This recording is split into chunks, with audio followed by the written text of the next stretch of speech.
¿Sabías que más del 30% de la población mundial es físicamente inactiva, convirtiéndose en un gran desafío para la salud pública y la prescripción del entrenamiento? En un contexto donde el sedentarismo alcanza cifras alarmantes a nivel global, la necesidad de diseñar programas de entrenamiento personalizados, efectivos y sostenibles es más urgente que nunca. En este episodio abordamos los desafíos y retos que enfrentan los profesionales de la salud y el ejercicio para prescribir el entrenamiento de fuerza e hipertrofia, teniendo en cuenta las particularidades de cada individuo, la importancia de la adherencia al plan. Analizaremos cómo ajustar volumen, intensidad y frecuencia, combinar métodos y evitar errores comunes para potenciar resultados y promover hábitos activos y duraderos. Hola a toda la comunidad de estudiantes y profesionales de la salud. Soy Rafael León, nutricionista y coordinador académico del Instituto Universitario Vivesano, Brasil, y les doy la bienvenida a un nuevo episodio de nuestro podcast disponible en Spotify y YouTube. NutriBreak, el podcast del Instituto Universitario Vivesano. En este espacio abordamos temas relevantes que complementan la formación en nutrición y salud para que puedan seguir creciendo profesionalmente. Hoy tenemos el placer de contar con la presencia del especialista Ángel Becerra, experto en entrenamiento de fuerza, hipertrofia y todo lo inherente a esta temática. Ángel es licenciado en educación física, especialista en educación física, mención, teoría y metodología del entrenamiento deportivo, y actualmente está cursando un doctorado en ciencias de la actividad física y el deporte. Y por supuesto, Ángel cuenta con una amplia experiencia como entrenador, docente e investigador. Ángel, muchas gracias por acompañarnos hoy. Es un honor tenerte acá para compartir tus conocimientos y experiencias con toda nuestra comunidad. Bienvenido, Ángel. ¿Cómo estás? Gracias. Agradecido con ustedes por la invitación, por tenerme en cuenta y por todo esto que vamos ahorita a disfrutar. Hablar de esto es disfrutar. Así es, Ángel. Ángel, ¿y qué mejor forma que, ya entrar en materia, poder consultarte algunas dudas comunes sobre esta temática? Y quisiera iniciar con la primera pregunta, ¿te parece? De acuerdo. Ángel, ¿cómo influye la personalización del entrenamiento en los resultados de fuerza e hipertrofia? Un poco contarnos de lo que muestra, por supuesto, esto, la evidencia y los resultados que usted ha tenido como entrenador, ¿sí? Fíjate que la personalización del entrenamiento tiene su origen en los principios, que son las bases fundamentales de cualquier plan de entrenamiento. Uno de los principios es la individualización. Y a partir de esa individualización se hacen caracterizaciones de las personas con las que vamos a trabajar, que van no solamente desde lo fisiológico. Muchas veces nosotros hablamos de personalizar y lo resumimos en solamente cuál es su objetivo y lo resumimos en cuál es su edad. Y resulta que hay muchos otros factores que son muy importantes en ese proceso de personalización e individualización. Desde el tiempo que se tiene por día para entrenar, como las veces, los gustos de diferentes modalidades de entrenamiento. Todos esos factores que van a permitir personalizar el entrenamiento son fundamentales para permitir, entre muchas cosas, la adherencia al plan y permitir, evidentemente, los resultados. Solamente cuando un plan se personaliza, se justifica, se hace coherente, es que la persona, cualquiera que sea, puede llegar a obtener los resultados que desea. Porque a partir de ahí se gestionan un montón de cosas, se gestiona carga, se gestiona el tiempo, se gestiona un montón de elementos allí, y la personalización del entrenamiento es fundamental. Entonces, esas, que es muy común, las rutinas que nosotros encontramos en Instagram, que son una para todo el mundo, es una falta de respeto a la personalización y a la individualidad de cada ser humano. Entonces sí que es totalmente necesario, porque solamente es el conocimiento de la persona que vamos entrenando es que podemos llegar a su objetivo final, ¿no?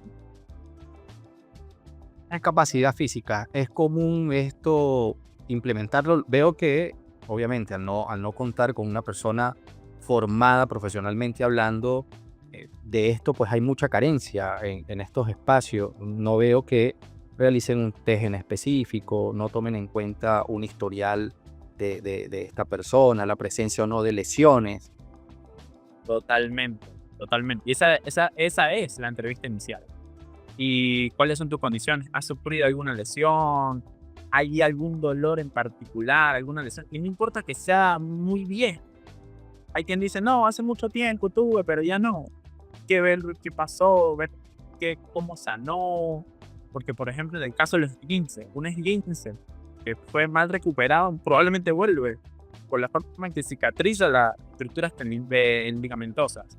Entonces, todas esas cosas, de la lesión, como te decía, del tiempo, cuáles son los objetivos, cuáles son los niveles de tolerancia, si tiene algún tipo de hernia discal, todos esos elementos son importantes para la individualización del entrenamiento, porque van a favorecer que el plan que tú vayas a desarrollar, que vayas a ejecutar y que vayas a seguir, sea para ti. Y claro, eso respalda por completo todo el proceso de entrenamiento. Totalmente, Ángel, muy de acuerdo con tu postura. Otra pregunta. ¿Qué factores afectan la adherencia al entrenamiento de fuerza en diferentes tipos de pacientes o clientes? Entendiéndose, Ángel, y bueno, usted cualquier cosa me corrige, es la base de todo, ¿no? Cuando hablamos de entrenamiento, la importancia de adherirse a este plan, e incluso nosotros en el ámbito nutricional lo implementamos también, la importancia de que el paciente, el cliente, se adhiera al plan nutricional. ¿Esta fórmula aplica también, o este principio aplica también para el entrenamiento?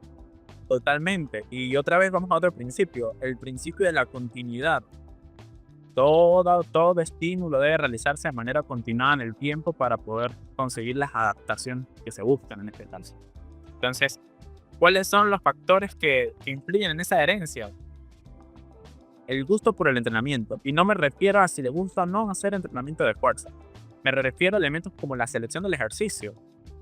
Hay personas que por gusto no les gusta un determinado movimiento. No me gusta hacer sentadilla con barra.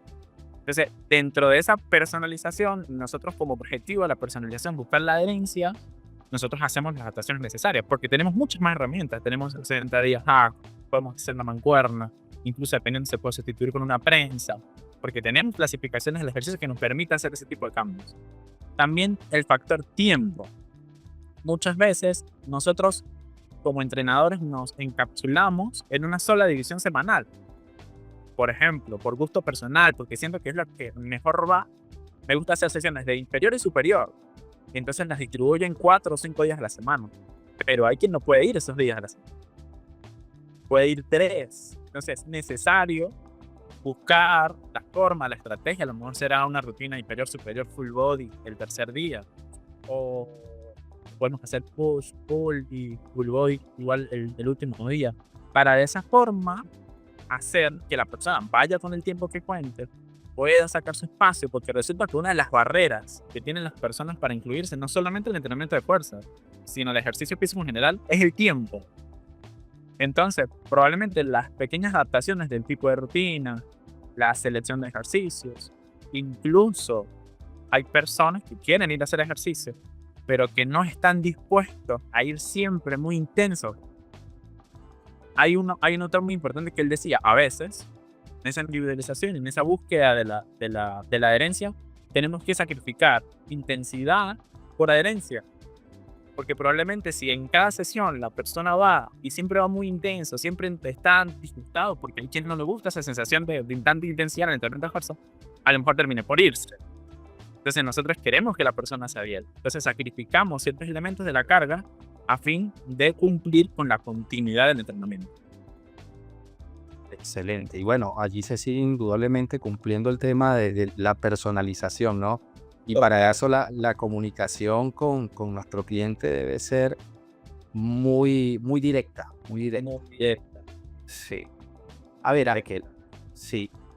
¿Cuál es la frecuencia ideal para entrenar un grupo muscular en personas con distintos niveles de experiencia? Y bueno, entendiéndose también cuando hablamos de frecuencia en general, hay He visto personas que te entrenan 6 días, 7 días a la semana, como hay otras que de repente intentan cumplir con el mínimo viable. Entonces, ¿qué se está hablando al respecto? La frecuencia tiene que ver con otro elemento de la carga, que es el volumen. Generalmente la bibliografía nos habla de volúmenes de entre 10 y 20 series semanales en los métodos de entrenamiento tradicionales, con volúmenes de personas que disponen de un tiempo considerable para su entrenamiento. Hablamos de 1 hora o 1 y cuarto al día, 5 días a la semana.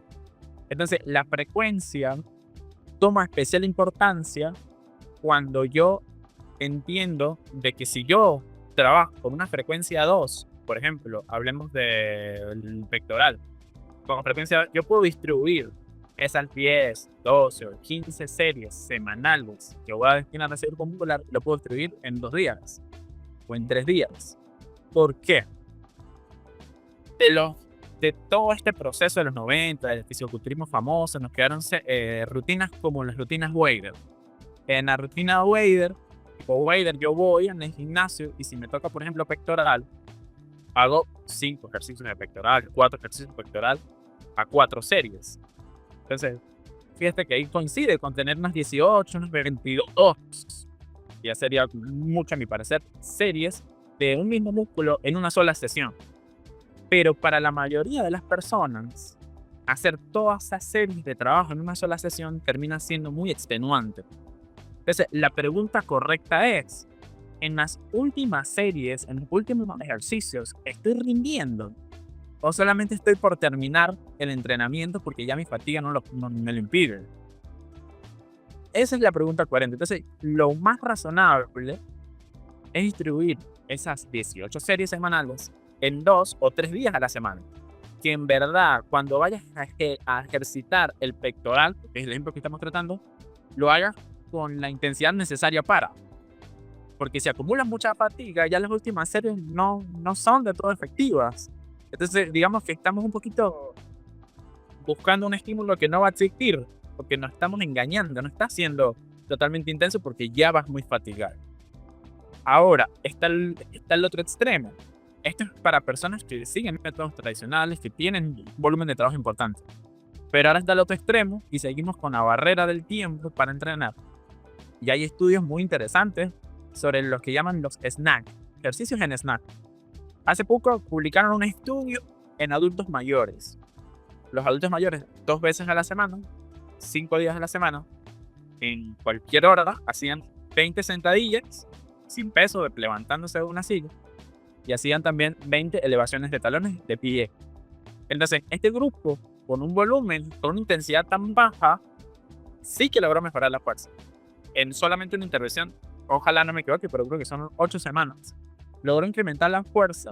Entonces, eso quiere decir que hay que hacer algo, pues. Hacer algo es peor que no hacer nada. Es un tema de la dosis mínima efectiva, pero ¿para qué? Para lo que yo busco. Si lo que busco es sentirme bien, si lo que busco es independencia, como en el caso de este estudio que era con adultos mayores, si lo que busco es incrementar un poco mi fuerza, sí que la intensidad del entrenamiento puede cambiar y la frecuencia, por tanto, también puede cambiar. Porque son elementos que van allí unidos. Preguntamos por frecuencia, pero todo unido. Y cuando todo unido, yo puedo programar. Y la reflexión siempre cuando se habla de fuerza y adulto mayor es precisamente tomar medidas desde la adultez joven en que no falte esto dentro de la rutina para evitar en la adultez mayor ser adultos mayores dependientes de cuidadores, dado que el recurso de la masa muscular en estas edades es fundamental para evitar caídas, para completar las actividades mínimas diarias. Entonces, es la reflexión, ¿no? Cada vez que se habla sobre... Entrenar fuerza es la búsqueda de independencia. En el Día de la Madre, yo publicaba una imagen en mi Instagram que decía precisamente eso. Una madre que entrena es una madre que le regala años de vida a sus hijos. Porque años de vida que va a estar totalmente independiente y funcional para disfrutar de sus hijos y sus hijos de ella. Así es, Ángel, excelente reflexión. Vamos con otra pregunta. ¿Hasta qué punto el entrenamiento aeróbico, también conocido, digamos, coloquialmente hablando, el cardio, puede interferir con la ganancia de fuerza y, en consecuencia, de masa muscular. Eso está interesante. En cierto momento, yo creo que quizás en Zapacumplopco se formó una guerra. Los que si hacemos fuerza no podemos hacer cardio porque inmediatamente todas las ganancias se van a perder. Entonces no hacían cardio. Y eso caló mucho. Y hubo un momento en que era muy difícil convencer a las personas de hacer cardio, porque ya no es que si hago cardio pierdo en masa muscular. Ahora, lo que sí es cierto es que digamos que los mecanismos fisiológicos o las adaptaciones que genera un tipo de entrenamiento respecto al otro sí que son diferentes. Sin embargo, nace el entrenamiento concurrente y el entrenamiento concurrente nace en el contexto del deporte. Entonces ellos dicen, entrenamos fuerza y por lo menos unas 6-8 horas para el entrenamiento aeróbico.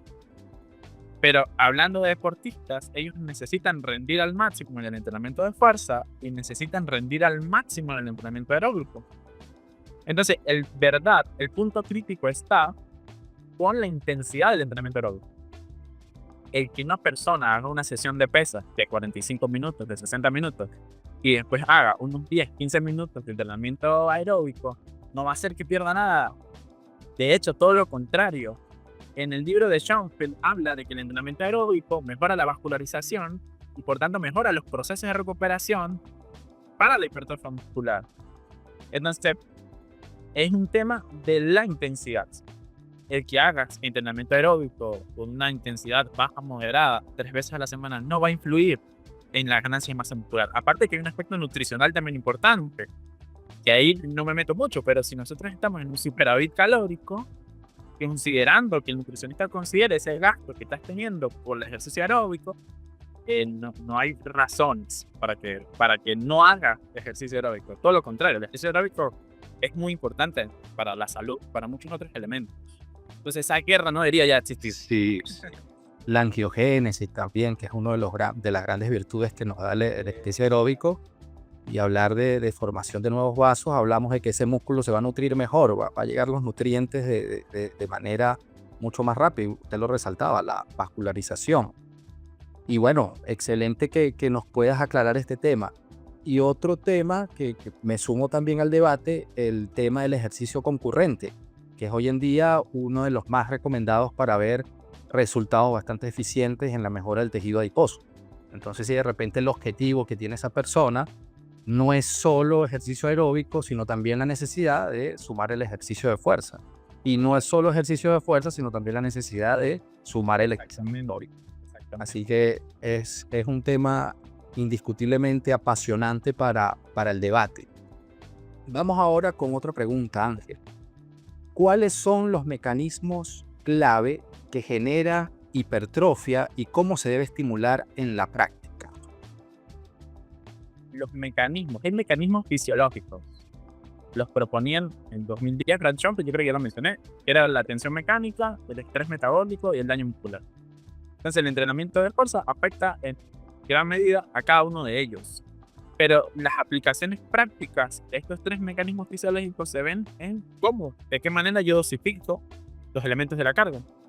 Y los elementos de la carga son, por lo menos, hablamos de intensidad, cuando nos referimos al peso de la barra, o sea, la percepción del esfuerzo, que se traduce en peso de la barra, en volumen, que como lo hablamos, que son las series efectivas que haces durante la semana, la frecuencia, las veces que distribuyes esos estímulos durante la semana, y el tema de la densidad, que tiene que ver con esa relación de trabajo-descanso. Después hay otros, la selección de ejercicios, incluso el orden de los ejercicios tiene cierta importancia. Entonces, cada uno de esos elementos, la conjunción de todos esos elementos son los que van a permitir poder diseñar un programa de entrenamiento que encamina a la hipertrofia muscular. De eso se habla mucho. Y de cada uno de esos ítems hay muchas investigaciones al respecto. Por ejemplo, en el tema de la intensidad, durante mucho tiempo se pensó de que era necesario, de que era imperativo llegar al fallo muscular si lo que quería era ganar masa muscular. Ahora, no, se impusieron hallazgos muy importantes y irrefutables, además, de que no es necesario llegar a ese fallo muscular. Puedes quedarte a 1 o a 2 repeticiones, lo que conocemos como RIR, y aún así estimular bien y tener adaptaciones en cuanto al crecimiento humano. Igual con el volumen. Se pensó que mientras más volumen, mejor. Pero ahora están haciendo investigaciones sobre dosis mínima que están siendo muy interesantes. E incluso con los descansos. Esto ya es bastante nuevo y mucho que investigar. Pero se hablaba de descansos moderados a altos de 2 a 3 minutos para que hubiese una reposición completa del ATP muscular, para que pudieses ir a una serie completa de nuevo y crear un estímulo adecuado. Sin embargo, hay por ahí un método avanzado que se llama Rest Pause. Y lo que hace básicamente es agregar pequeñas pausas dentro de la misma serie. Y esas pausas son de 20 segundos. ¿Y qué pasa? De que, por ejemplo, en el estudio que se me viene a la mente, que me parece que fue de Brasil, un grupo hizo 3 series tradicionales con descanso de 3 minutos a 6 repeticiones. Si nosotros contamos el volumen por las repeticiones totales, me acumuló 18 repeticiones. O sea, con 3, 18 repeticiones. Y el grupo Rest Pause completó las mismas 18 repeticiones, pero en una sola serie, agregando una pausa de 20 segundos cada vez que llegaba el fallo muscular. Y al final de la intervención, las ganancias de masa muscular fueron iguales. Lo interesante es que el grupo que aplicó Rest Pause terminó sus sesiones con un 35 o 40% menos tiempo. Y entonces es la barrera de nuevo del tiempo. Tenemos un método que me hace ganar lo mismo o parecido a un grupo tradicional, a un método tradicional, pero con menos tiempo. Ahora, por donde van las vías de investigación en este sentido es, entonces el descanso no es tan necesario entonces recuperar tanto, o es el volumen el determinante. Entonces esos son algunos de los cuestionamientos que hay. Pero ¿cuáles son los factores que influyen? Son muchos en cuanto a la planificación del entrenamiento. Y la dosificación correcta de todos esos elementos y la carga son las que van a poder determinar que el entrenamiento llega feliz. Uno como investigador también genera interrogantes cuando lee este tipo de estudios y qué interesante hubiese sido que un grupo hubiese implementado los dos métodos. A ver si de repente fusionando los dos métodos, a ver qué tal iba a ser el comportamiento de la ganancia de masa muscular. Lo que pasa es que probablemente las limitantes que tenían ellos ahí era que si un grupo hacía los dos métodos, ya ese grupo iba a tener más volumen de entrenamiento que los otros dos. Y probablemente también iba a tener mejores resultados. Porque hay un estudio donde comparan 3. El drop set, el rest pause y el método tradicional. Pero rest pause y drop set tuvieron más volumen de entrenamiento porque todos hicieron 3 series. Pero esas 3 series de drop set y rest pause hicieron más repeticiones. Entonces el volumen como elemento crucial, pues quizás esa fue la limitante que ellos vieron allí para agregar un grupo más. Totalmente, Ángel. Vamos ya casi con las últimas preguntas sobre esta temática interesante y apasionante. ¿Cuáles son los errores más comunes que afectan el progreso en el entrenamiento de fuerza y cómo evitarlos? Errores comunes. Dentro del entrenamiento está el tema del pensamiento de que hacer mucho es mejor. Schoenfeld describe una U invertida en cuanto al volumen. Él dice que cuando el volumen se empieza a incrementar, las respuestas de ganancia muscular van mejorando. Pero hay un tope en el cual agregar más volumen de entrenamiento más bien termina mejorando las ganancias de masa muscular, probablemente por exceso de fatiga, y lleva a un estado, digamos, que llamamos sobreentrenamiento, en el cual hay tanto volumen de trabajo que no mejora. Eso es un error súper común. Y lo correcto debería ser dosificar el entrenamiento y más bien buscar una forma en la que cada serie que hace, cada repetición que hace sea totalmente efectiva. Otro tema es el copiar las rutinas. Muchas veces nos gusta copiar rutinas de atletas profesionales ni culturistas, sin identificar que ellos muy probablemente usan algún tipo de químico que mejora primero sus respuestas anabólicas, mejora sus respuestas en cuanto a la recuperación, que por tanto son incomparables con nosotros. Incluso por ser más sutil, ellos están dedicados a eso. Ese es su deporte. Entonces alguien que lo hace por salud no debería buscar rutinas que están ya para profesional. Otro error común puede ser el no ejecutar los ejercicios de manera correcta.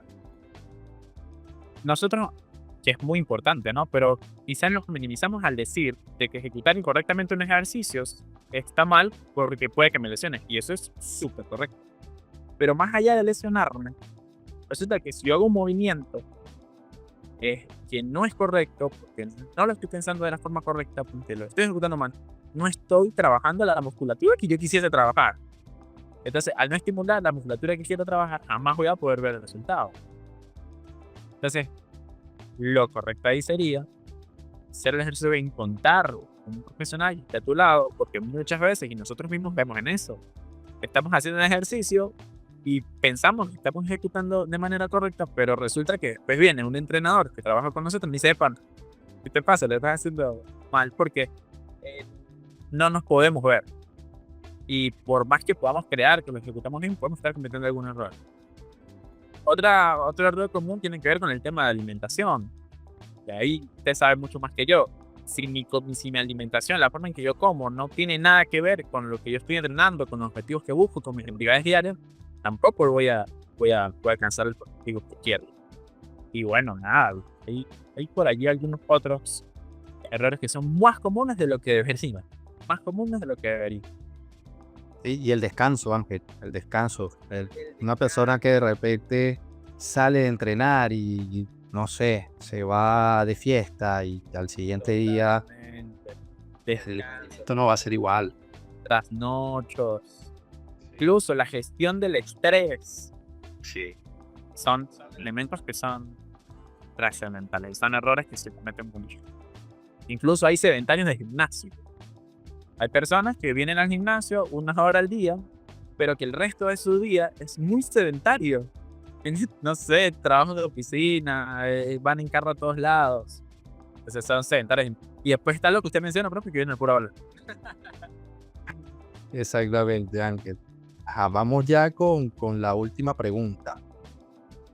¿Qué tendencias actuales en el entrenamiento para hipertrofia deben conocer los profesionales de la salud? Ya usted mencionaba 3 en específico que mostraba y explicaba los estudios, alguna que pueda estar pasando por alto o de repente repasar estas que ya mencionaba. Vamos a hablar de 2 muy básicamente.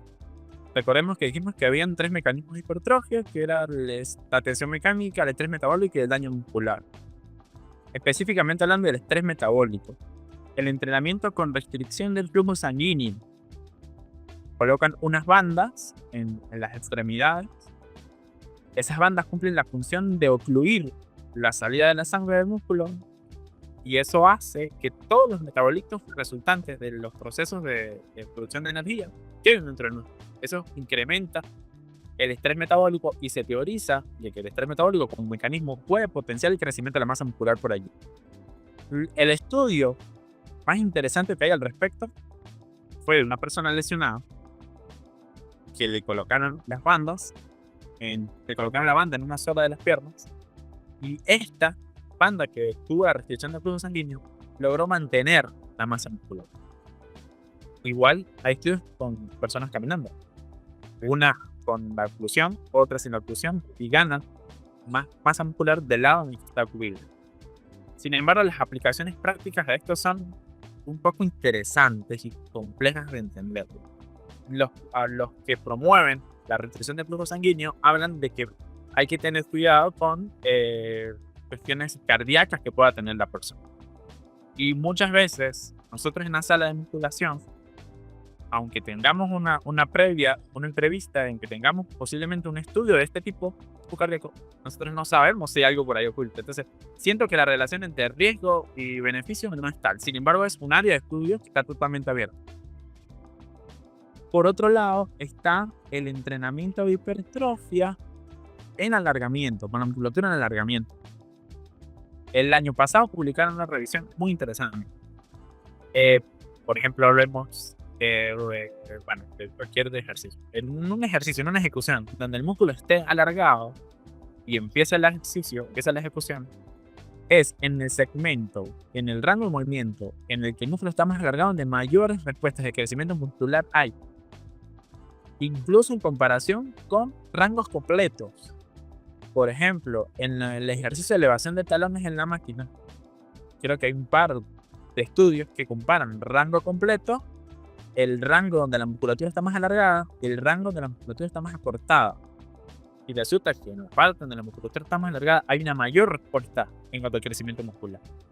Entonces, las aplicaciones prácticas de esto son interesantes porque, por ejemplo, yo puedo, y es lo que estoy incitando ahorita, empezamos una serie y empezamos con el rango completo. Sin embargo, la fatiga acumulada en cada repetición me va a ir impidiendo completar ese rango. Entonces, hasta que salió de estudio, yo no puedo una repetición completa para. Ahora, no puedes una repetición completa, haz las 2 o la 1 que te quede en ese segmento, en esa parte del ejercicio donde la musculatura más alargada está. Porque bueno, es para intentar tener coherencia con ese tipo de actividad. Entonces, esos dos, más todo lo que hablamos sobre dosis mínimas, más todo lo que hablamos sobre métodos avanzados, es por donde se está canalizando pues, la investigación en cuanto a la hipertrofia, y es muy importante que estemos allí aprendiendo sobre eso para hacer cada día que los programas sean más eficientes y más satisfactorios. Totalmente, Ángel. Totalmente, Ángel. Y esto también incentiva a toda la comunidad especialista, profesional en esta área, para que continúen investigando sobre estas temáticas que son bastante emergentes. Bueno, Ángel, todo lo inherente a evidencia científica, aspectos ya más técnicos, en la parte del podcast ya finalizó. Ahora intenta estar tranquilo porque vamos con una dinámica que es tradicional en este espacio para conocer a la persona que está detrás de la cámara, en este caso nuestro invitado. Tenemos esta dinámica que lleva por nombre ping pong. Entonces son respuestas que no debe pensar mucho. ¿Le parece? Más relacionadas con usted. ¿Le parece si vamos con la primera? Claro. Vamos. ¿Cuál es tu lugar favorito para desconectar? Me gusta la playa. Excelente. ¿Qué libro recomendarías a todos? Libro. Sí. Libro. Economía básica de Thomas Sowell. Hay que leerlo. ¿Qué haces en tus tiempos libres? Comparto con mi pareja, comparto con mi familia. ¿Tienes alguna película o serie favorita? Creo que cliché, me encanta El Padrino. ¿Cuál es tu comida preferida? Pabellón. Bien, bastante... Excelente. ¿Practicas algún hobby que sorprenda a los que están escuchando? Me gusta tocar guitarra. Excelente. No lo hago con la sé que me gustaría, pero sí. Excelente. ¿Tienes alguna frase o mantra que te inspire? Soy una excelente persona, soy un excelente profesional y todo llega a mí con facilidad, gozo y gloria. Excelente. ¿Qué música sueles escuchar para motivarte? Para motivarme, me gusta mucho un DJ que se llama DJ Feature, es música electrónica. Excelente. Si no fueras entrenador o docente, ¿qué te gustaría ser? Docente. Docente otra vez. Totalmente. Excelente, Ángel. Ángel, quiero agradecerte en nombre de nuestra comunidad, de la familia del Instituto Universitario Vivesano, por creer en el proyecto. Ya haces parte de esta familia que ha formado una cantidad impresionante de profesionales en el área de la salud. Y bueno, vamos a tener el privilegio de estar contigo en la certificación de prescripción del ejercicio, donde usted y otros profesionales conocedores de esta área, donde tenemos biomecánicos, otros metodólogos deportivos que ya están en estudios doctorales, que ya cuentan con estudios de posgrados, estarán desarrollando esta certificación. Y Ángel, qué privilegio, qué lujo poder contar con verdaderos profesionales en esta área. Y bueno, me gustaría pues conocer de ti lo que ha sido Vivesano, esta experiencia, y que por supuesto des un mensaje de cierre para toda nuestra comunidad. No, profe, primero agradecerle a usted por el contacto, por la confianza y por incluirme en este proyecto tan bonito. De que la experiencia ha estado muy interesante porque una de las cosas que me gusta de la docencia es precisamente la necesidad de estar informado, de estar constantemente actualizado, de tener que buscar los datos nuevos para llevarle a nuestros estudiantes el mejor conocimiento, ¿no? Y el conocimiento más actualizado. No había trabajado nunca con plataformas online y me parece súper genial poder tener esta oportunidad. Y ha sido total de disfrute, de investigación, de disfrute, de trabajo, de correcciones, así que totalmente una experiencia muy, muy interesante y que ha sido muy enriquecedora para mí a nivel profesional además. Intenta como alentar un poquito más a ese espíritu investigador, ¿no? Que debemos tener y cultivar. Y como mensaje, yo creo que el mensaje más interesante que se le puede dar a cualquier persona es que tenemos que entrenar y tenemos que entrenar fuerza, porque es el músculo, el sostén de nuestra estructura y es el que nos va a permitir ser independientes y ser longevos, estar siempre saludables y poder, como decía por ahí en mitad del podcast, poder regalarle a nuestros seres queridos más de nosotros. Totalmente, Ángel. Y si estamos profetizando algo, hay que también implementarlo, ¿no? La necesidad de que el profesional del área de la salud se sume a estos espacios y le perdamos el miedo a este tema. Ángel, qué lujo nuevamente poder estar contigo, nuevamente agradecido por sumarte a este espacio y a toda nuestra comunidad del Instituto Universitario Vive Sano, a quienes siempre escuchan nuestro podcast NutriBreak, el podcast del instituto. Agradecer también por tomarse el tiempo de escucharnos y de sumarse a este espacio. Nuevamente agradecido por sumarse, por escucharnos y será hasta una próxima oportunidad. Un fuerte abrazo a la distancia y se me cuidan mucho. Fuerte abrazo, Ángel. Gracias por todo.